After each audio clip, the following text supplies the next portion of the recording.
이제 말씀 살펴보겠습니다. 오늘은 하이데베르크 요리문답 이제 6문을 통해서 네 번째 오늘 말씀을 살펴보겠습니다. 인간은 본래 어떤 존재로 창조되었나? 우리가 많이 알고 있지만 조금 더 이 안에 담겨져 있는 하나님의 뜻과 의도가 무엇인지를 우리가 알 필요가 있습니다. 흔히 "저 사람은 타락하였다."라고 할 때 타락이라는 말을 사전적 의미로 찾아본다면요. 본래의 길에서 잘못된 길로 빠졌다. 이제 그걸 가지고 우리가 타락했다라고 이렇게 이야기를 하죠. 근데 이 하이델베르크 요리문답에서는 이 하이델베르크 요리문답이라는 것은 하이델베르크라는 그 독일의 지역 이름입니다. 거기서 만들어진 교리인데 그 교리 중에서 아주 중요하다라고 하는 것을 요자가 중요할 때 요자입니다. 중요한 교리를 추려서 가르치는 겁니다. 그래서 여기는 우리 신앙의 엑기스라고 할 수 있는 거, 기독교 신앙의 핵심이 무엇인지를 말해주고 있기 때문에 그 부분을 우리가 살펴보고 있습니다. 이 하이데베르크 요림답에서는 이 타락을 이렇게 표현합니다. 비참해졌다라고 이렇게 표현합니다. 그래서 비참이란 우리가 지난주에 살펴봤듯이 원래의 상태 자리에서 멀리 떨어진 상태, 그게 비참인 거예요. 예. 멀리 떨어진 상태. 여기서 떨어졌다라고 했을 때는 두 가지죠. 하나는 높은 데서 낮은 데로 낙하하는 떨어지는 것과 또 하나는 거리적으로 멀어진 것. 예. 그러니까 에덴 동산에서 에덴 밖으로 멀어졌죠. 그걸 떨어졌다라고 합니다. 에덴 밖에 인생이 되었다. 이걸 가지고 성경은 비참해졌다라고 표현합니다. 그러니까 바로 비참해졌다, 타락했다 이 말이 같은 의미다라고 볼 수가 있습니다. 그렇다면 인간이 멀리 떨어짐으로 어떻게 비참해졌느냐? 그 비참해진 것이 무엇인가라고 했을 때 제일 먼저 하나님의 생명에서 멀어진 거예요. 하나님의 생명에서 너무 멀어졌는데 어디까지 멀어졌냐면 죽음의 자리로까지 들어가 버렸습니다. 그게 멀어진 거예요. 그 비참해진 거예요. 그래서 인간은 죽음의 운명을 가지고 살게 된 겁니다. 이게 비참해진 인간의 실상이다. 두 번째, 멀어진 것은 무엇이냐면 지각이 멀어졌어요. 이 지식과 깨닫는 이 지각이 멀어져 가지고 엉뚱한 걸 가지고 하나님처럼 섬기고 썩지 않을 하나님의 영광을 썩어질 사람과 짐승과 어떤 곤충의 형상을 가지고 "이것이 하나님이다."라고 할 정도로 이 지각이 이지러졌고 어두워졌다라는 것입니다. 또 멀어짐으로 비참해진 상태가 무엇이냐면 우리 감정이 멀어졌어요. 감정이 비참해졌는데 감정이 어떻게 비참해졌냐? 이 감정이 고장이 나 가지고 조절 장치가 고장이 나서 감정이 가지 말아야 될 까지 나아가게 됩니다. 그래서 인간은 그 뒤로 욕망의 노예가 돼서 욕망을 쫓아 사는 인생이 되어서 마침내 그 절정이 무엇이냐면 성경에도 말하고 우리가 지금 계속 싸우고 있는 거 동성애 수간까지도 갔다. 그러나 인간은 만족이 없다라는 것입니다.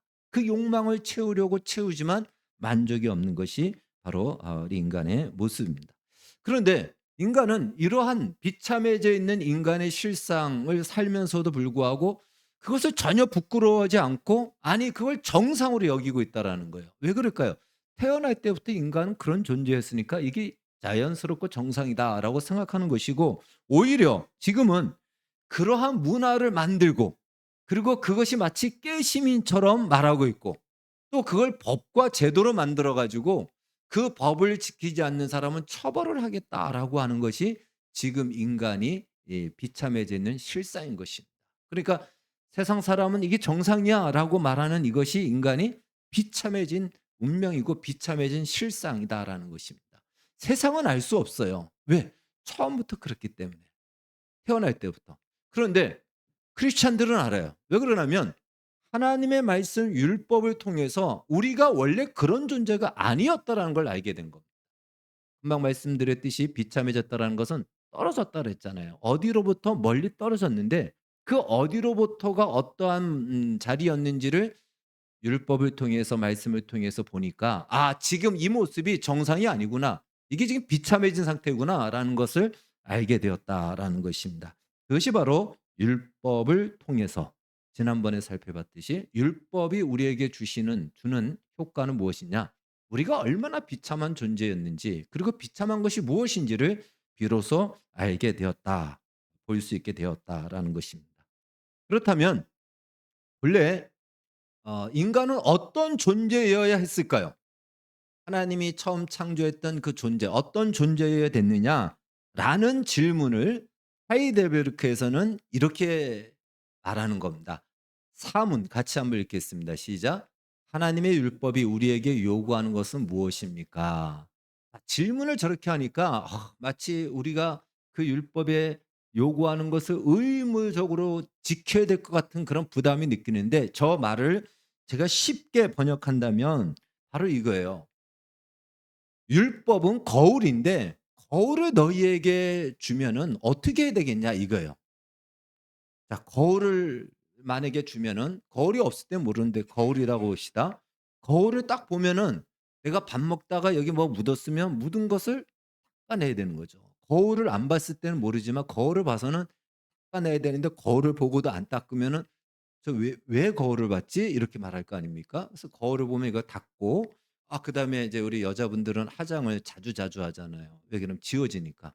딱 보니까 이 언밸런스예요 화장이. 어느 한쪽은 막 이 브라이트가 되는데 어느 쪽은 어두워지면 이쪽에 막 두드려 가지고 좀 이렇게 밸런스를 맞추잖아요. 그래서 화장을 보완을 합니다 거울을 보면. 그렇죠. 그러니까 "거울을 줬으면 어떻게 해야 되겠냐?"라고 묻는 것이 제 사문이에요. 하나님의 율법이 우리에게 요구하는 것은 무엇이냐? 자, 율법이 무엇이다? 거울이라 그랬잖아요. 거울을 줬으면 어떻게 되냐? 그러면 당연히 뭐 묻었으면 닦아내고 뭔가 덜 돼 있으면은 보완해서 그 부분을 더 완벽하게 만든다. 이렇게 대답을 할 겁니다. 그 대답을 "하나님의 율법이 우리에게 요구하는 것은 무엇입니까?"라고 묻는 겁니다. 그것에 대해서 성경은 뭐라고 얘기를 하냐면 바로 마태복음 22 장에서 예수님께서 대답을 해 주신 것이에요. 같이 한번 읽겠습니다. 시작.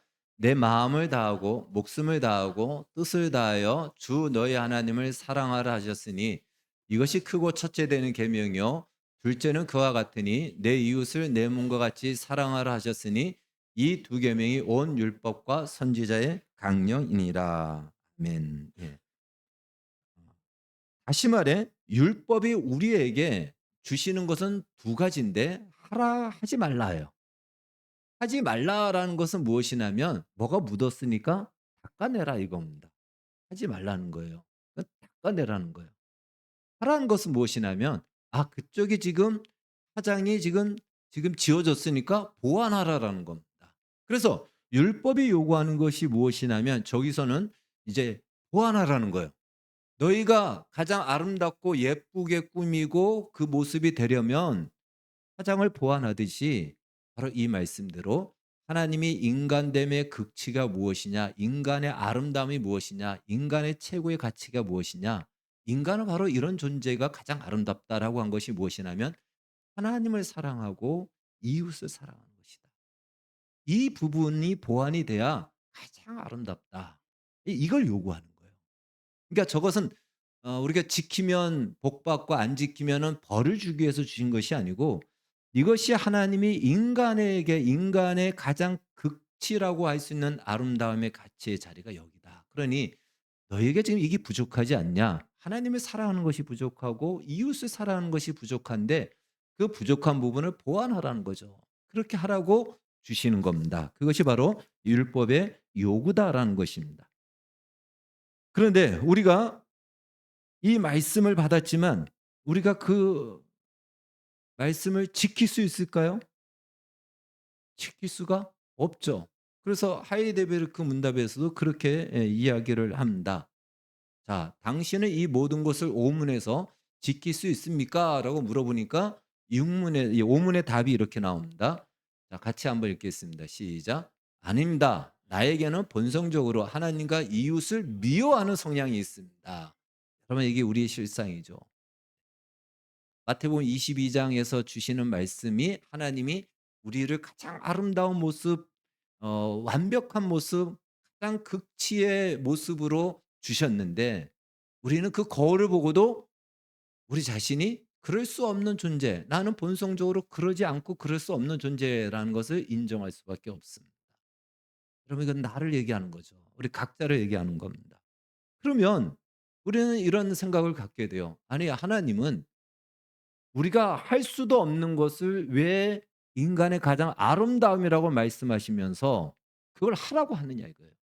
왜? 저 답이 뭐라 그럽니까? 본성적으로 나는 태어날 때부터 하나님과 이웃을 미워하는 성향이 있는데 어떻게 하나님을 사랑하고 이웃을 사랑합니까? 할 수도 없는 걸 왜 요구하고 할 수도 없는 것을 왜 하라고 합니까? 라고 이렇게 우리는 질문을 할 수가 있고 반발을 할 수가 있겠죠. 그렇다면 우리는 고민을 하고 생각하게 되죠. 하나님이 인간을 잘못 창조했는가? 하나님이 인간을 만들 때 인간이 저렇게 이웃과 하나님을 본성적으로 미워하는 그러한 패착 상태로 만들어 놓고 말씀대로 살아라라고 하는 것인가? 아니면 하나님은 제대로 창조했는데 인간이 스스로 그 죄를 짓고 하나님의 말씀을 따르지 않는가? 이 부분을 우리가 한번 살펴볼 필요가 있다는 것입니다. 그것이 오늘 우리가 살펴볼 주제가 되는 것입니다. 그래서 육문은 이렇게 묻습니다. 자, 앞의 문과 연결해서 묻는 거죠. 그래서 뭐라고 하냐면 그러면이라고 나오는 겁니다.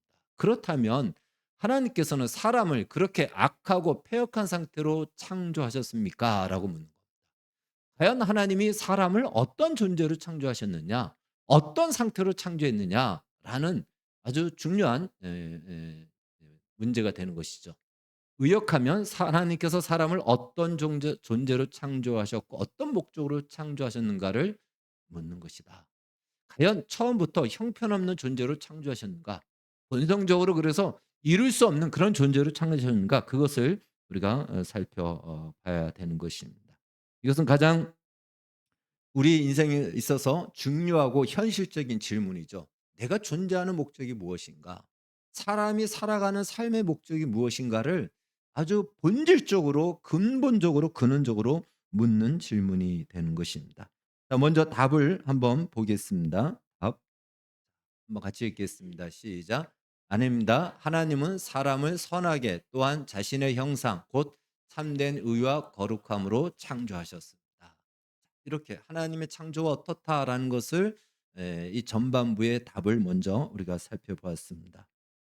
성경은 하나님께서 사람을 창조하시는 과정을 이렇게 짧게 묘사하고 있습니다. 여호와 하나님이 땅의 흙으로 사람을 지으시고 생기를 그 코에 불어넣으시니 사람이 생명이 된지라. 이게 이제 창세기 2장 7절에서 말씀하고 있습니다.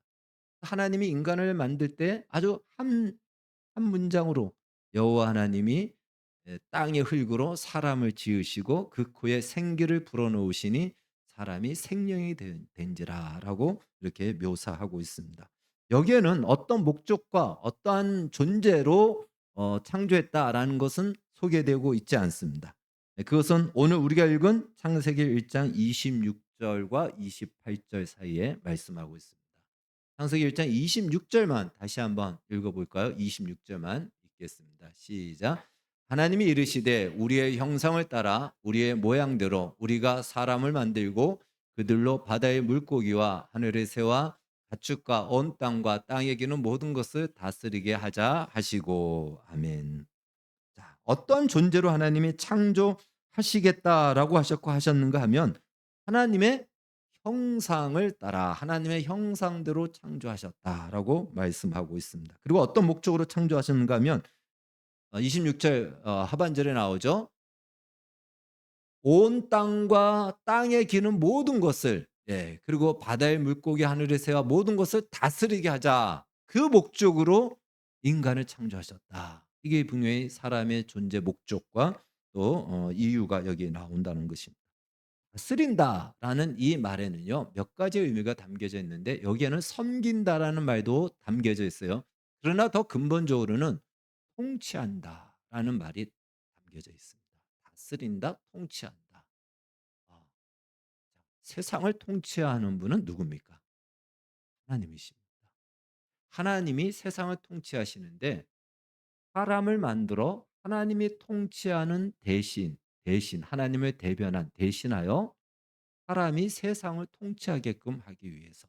그래서 왕이 있고 왕의 통치를 대신하여 한 지역을 통치하는 왕을 분봉왕이라 그래요.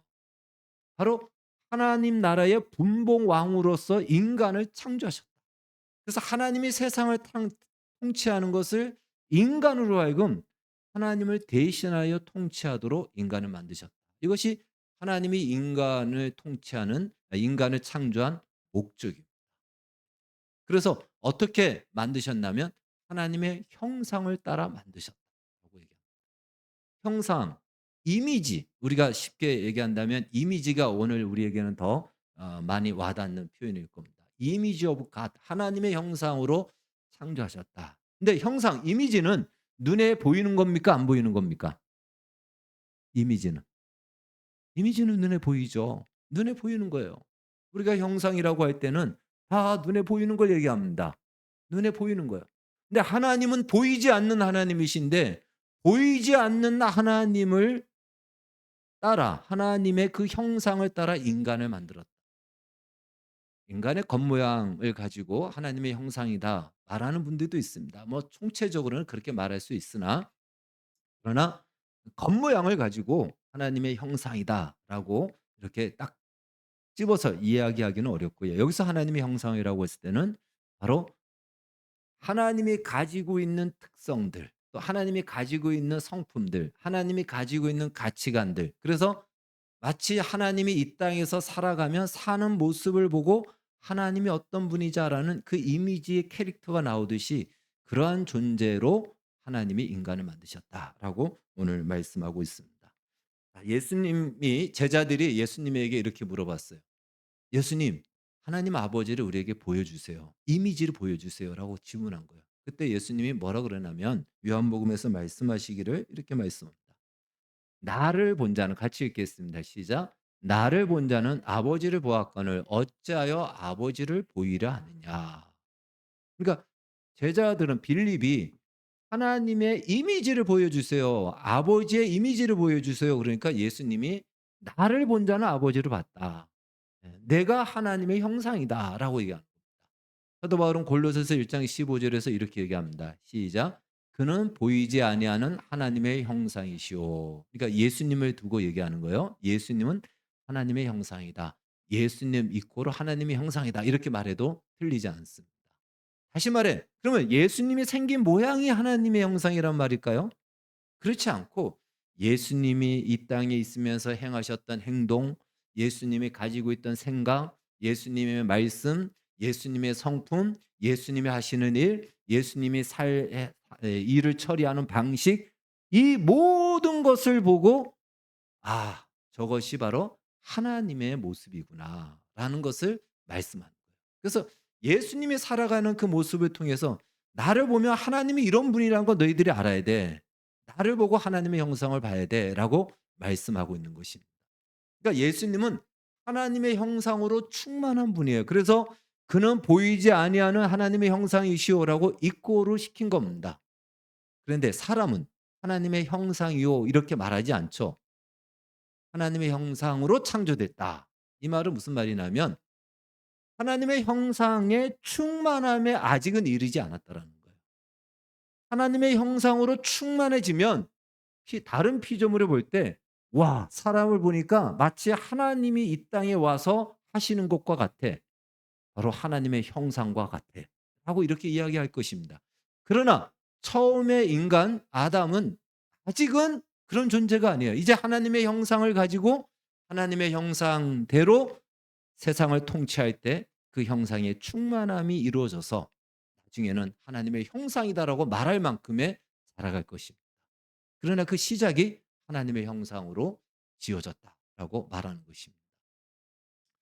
어, 이 축구계에서 보면은 축구계 이제 상이 여러 가지가 있는데요. 그중에서 최고의 골키퍼에게 주는 상이 골든 글로브 상입니다. 그것은 러시아의 골키퍼였던 유명한 야신이라는 사람이 있었는데 아주 뭐 전설적인 골키퍼인데 그 사람을 기념하여서 그 야신상이었는데 그 이름을 지금 골든 글로브로 바꿨습니다.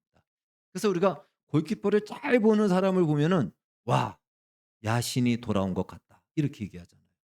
예. 그 사람이 야신은 아니에요.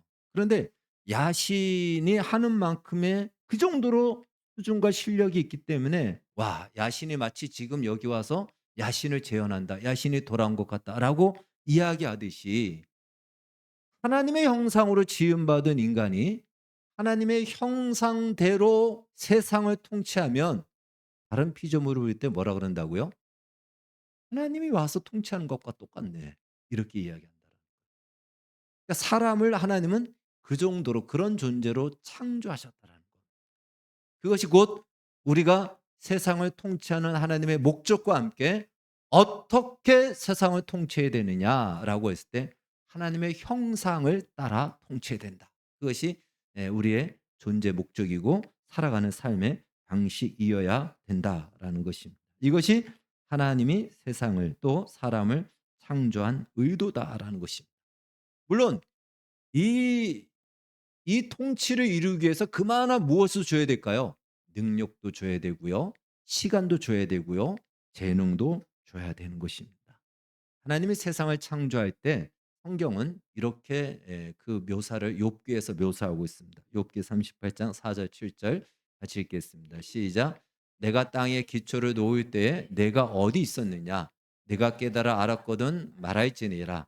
누가 그것의 도량법을 정하였는지 누가 그 줄을 그것의 위에 띄었는지 네가 아느냐? 그것의 주추는 무엇 위에 세웠으며 그 모퉁이 돌을 누가 놓았느냐? 그때 새벽 별들이 기뻐 노래하며 하나님의 아들들이 다 기뻐 소리를 질렀느니라. 자, 저기서만 나와 있는 문구만 보면요. 저기에 보면은 뭐 도량법, 주추 얘기하잖아요. 이 땅을 얘기하는 거예요. 땅. 그러니까 지금 말하는 우리 땅이나 바위돌이나 이런 광물들을 얘기하는 거예요. 하나님이 이런 광물들을 만들 때에 어떤 일이 있었냐면 실제로 보니까 그때 새벽 별들이 저 새벽 별들이라는 것은 저 별을 말하는 것이 아니고요. 천사를 얘기합니다. 그 뒤에 하나님의 아들들도 천사를 얘기하는 거예요. 천군 천사들이 정말 놀라서 기뻐서 소리를 지르면서 그 하나님의 창조의 모습을 바라봤다라는 거예요. 예. 무엇을 만들 때 저 무생물 같은 땅이나 광물을 만들 때 바위돌을 그렇다면 사람을 만들 때 어땠겠냐. 하나님의 형상을 닮은 인간을 만들 때에 성경이 만약에 묘사했다면 이렇게 해야 됩니다. 그때에 하늘나라에서는 난리 법석이 일어났다. 이렇게 얘기해요. 하나님의 형상을 따라 사람을 만들었을 때에는 모든 천사들이 다 기립하여 소리를 지르고 손뼉을 치며 이 놀라운 사건 그것을 경축하고 기뻐했다. 이렇게 표현한다는 거예요. 하나님의 창조를 저렇게 묘사하고 있습니다. 그러니 하나님이 하나님의 형상으로 사람을 창조했고 단순히 그 창조한 것이 아니고 하나님의 분봉왕의 역할을 하기 위해서 사람을 창조했다면 그만한 능력, 그만한 재능, 그만한 실력, 그만한 시간을 주었던 거죠. 그래서 인간은 굉장히 뛰어난 능력을 가진 존재였다라고 말을 할 수가 있는 것입니다. 그 대표적으로 우리가 알 수 있는 것은요. 바로 바벨탑 사건이에요. 여러분 바벨탑 사건이 창세기 11 장에 나오는데 바벨탑 사건 바벨탑을 쌓을 때 사람들이 뭐라고 얘기했냐면 이렇게 얘기했어요.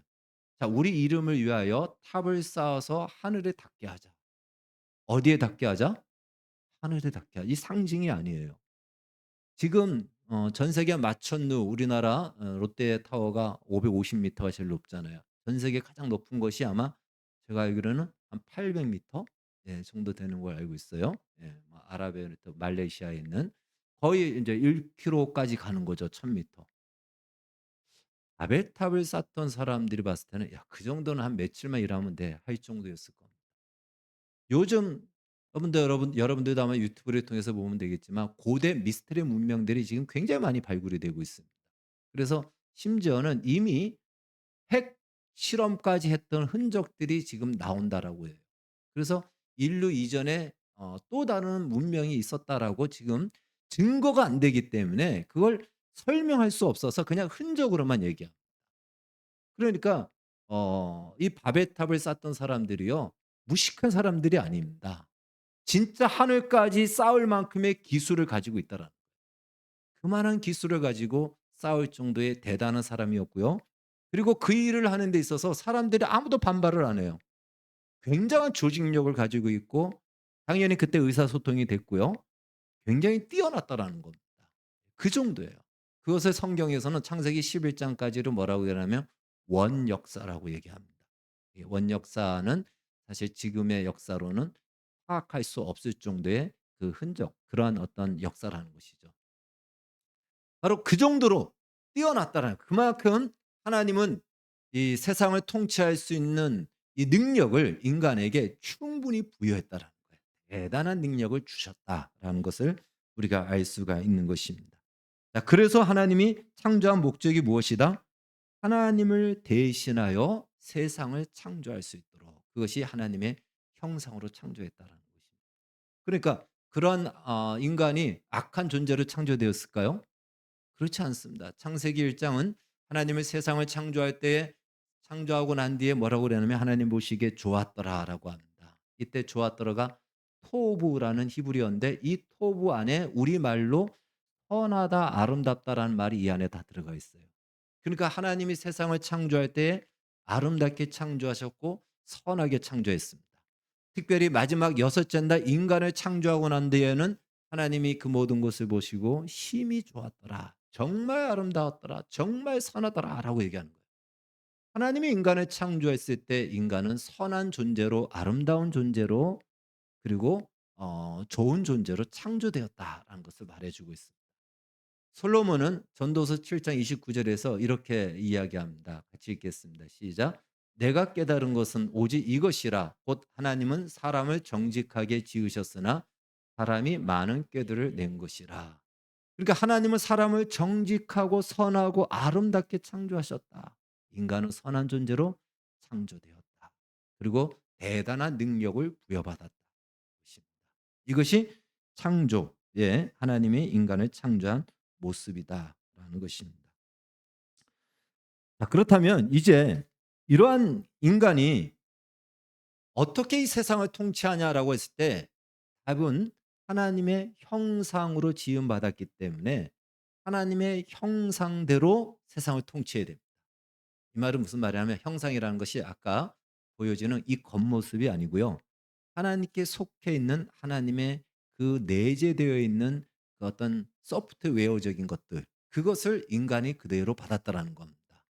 기능적이고 능력적인 것은 뭐 물론이오니와 그러한 나타나는 방식이 바로 그런 거예요. 이것을 가지고 오늘 하이데베르크에서도 얘기하지만 에베소서 4 장은 이렇게 말씀하고 있습니다. 같이 읽겠습니다. 시작. 하나님을 따라 의와 진리의 거룩함으로 지으심을 받은 새 사람을 입으라. 우리가 예수를 믿고 구원받았다라고 했을 때 이 말은 새롭게 창조되었다라는 거예요. 새로운 인간으로 지으심을 받았다라는 겁니다. 그런데 새로운 인간은 어떤 존재냐? 저기 보면 의와 진리의 거룩함인데, 진리라는 말을 우리의 순수한 말로 한다면 참이라는 뜻이에요. 그 말을 앞에 들어가야 돼요. 우리말에 그 번역이 저렇게 나와 있는데, 그래서 참된 의와 참된 거룩함으로 지으심을 받았다라는 뜻이에요. 그러니까 인간은, 우리를 하나님이 어떻게 만드셨냐면 참된 의와 참된 거룩한 존재로 만들었기 때문에 사람이 살아가는, 그러니까 세상을 통치하는, 사람이 살아가는 삶의 모든 방식에서 무엇이 묻어나야 되냐면 하나님의 참된 의가 그 안에 묻어나야 되고요. 하나님의 참된 거룩함이 그 안에 묻어나야 돼요. 이것을 예수님은 이렇게 말씀하셨어요. 마태복음 6 장에서 너희는 먼저 그의 나라와 의를 구하라라고 말씀하셨죠. 바로 그 나라와 그 의예요. 이것은 먼저 뭐 교회를 먼저 하라, 전도를 먼저 하라, 이런 의미가 아닌 것입니다. 그 의미가 없는 것은 아니지만 그 의미의 첫 번째 의미는 무엇이냐면 하나님이 가지고 있는 성격과 가치를 따라서 너희도 어떤 선택을 하고 결정을 할 때 그 가치와 그 선택을 그 가치에 맞추어서 선택하고 결정하라는 것입니다. 그것이 바로 하나님의 의와 거룩함으로 우리가 지음받았고, 내가 살아가는 삶의 방식이 무엇이죠? 우리가 밥을 먹는 문제, 이 밥 먹는 문제를 가지고 뭐 그렇게 특별히 고민할 필요는 없습니다. 내가 어떤 선택, 일을 하고 꿈을 갖고 돈을 벌고 또 뭔가를 이루려고 하고 친구 관계를 맺고 사람과의 관계를 맺고 하는 모든 일에 있어서 하나님의 의와 하나님의 거룩함이 거기서 우선순위로 배제되지 않고 그것을 그 통치를 따라서 내가 살아가면 세상이 그러한 우리를 보고 '사람은 왜 저렇게 살지? 저 사람은 왜 세상이 살아가는 삶의 세상의 가치관을 따라 살지 않고 저 사람은 왜 저렇게 살지?' 이런 의문을 가지게 될 겁니다. 그것이 무엇이라고요? 하나님의 형상을 세상에. 그러니까 창세기에 하나님이 인간을 창조하시되 하나님의 형상을 따라 창조한 것은 뭐냐면 세상을 통치하면서 그 통치가 하나님이 하는 방식처럼 하나님이 하는 스타일, 하나님이 하는 것처럼 나타나는 것. 그것이 바로 하나님의 형상을 드러내는 것.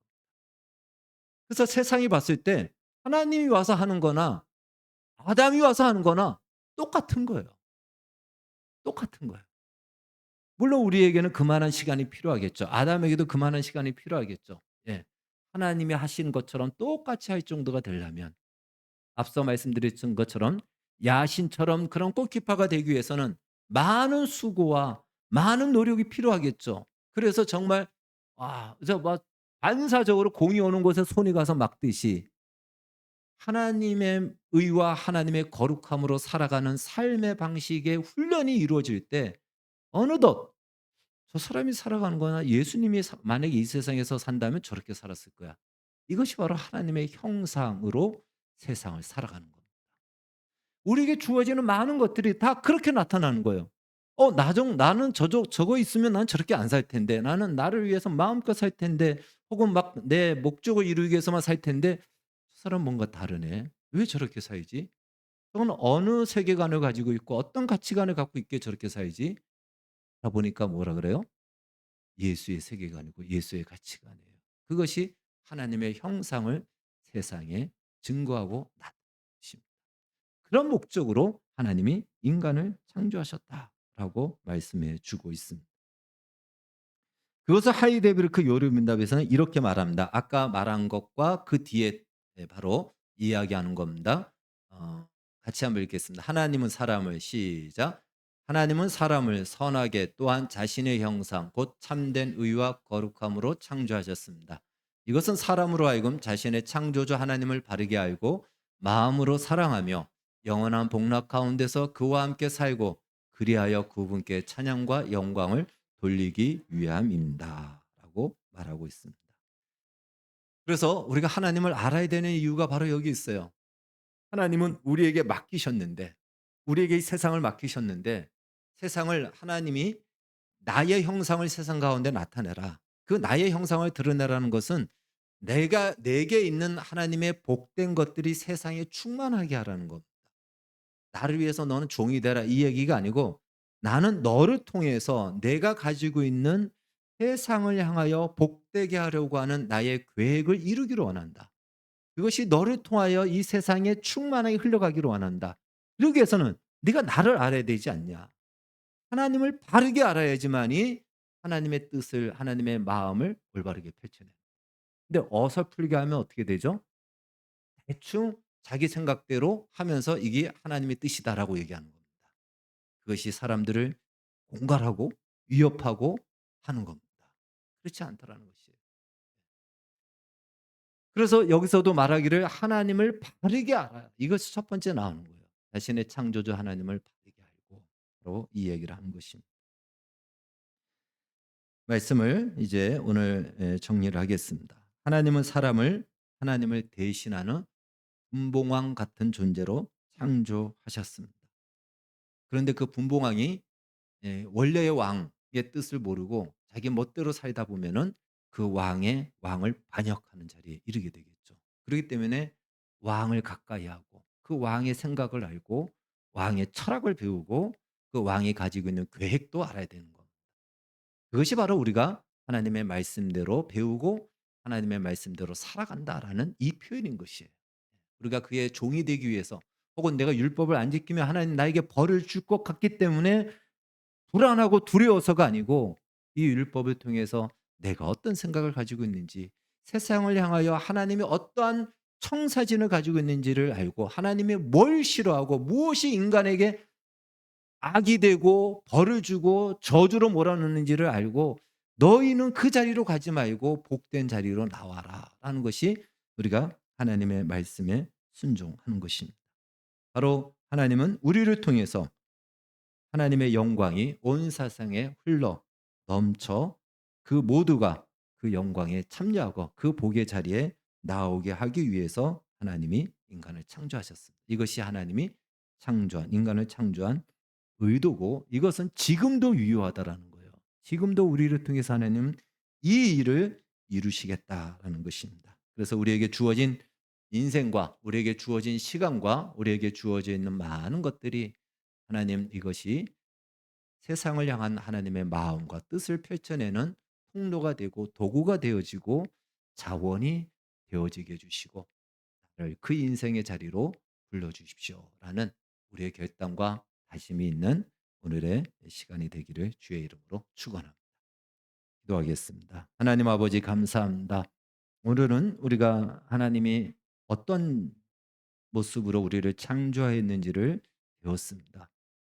하나님이 우리 같은 존재를 하나님을 대신하는 분봉왕 같은 존재로 창조하셨고 부르시고 지금도 부르시고 기대하고 계시는 하나님의 마음을 알아서 우리를 통해서 내 주변 그것이 확산되어서 온 세상이 이 하나님의 영광과 은혜와 생명으로 충만한 세상이 되게 해주시고 이 일에 기꺼이 나의 인생과 내가 살아가는 모든 삶이 사용되어지고 통로가 되게 하여 주시옵소서.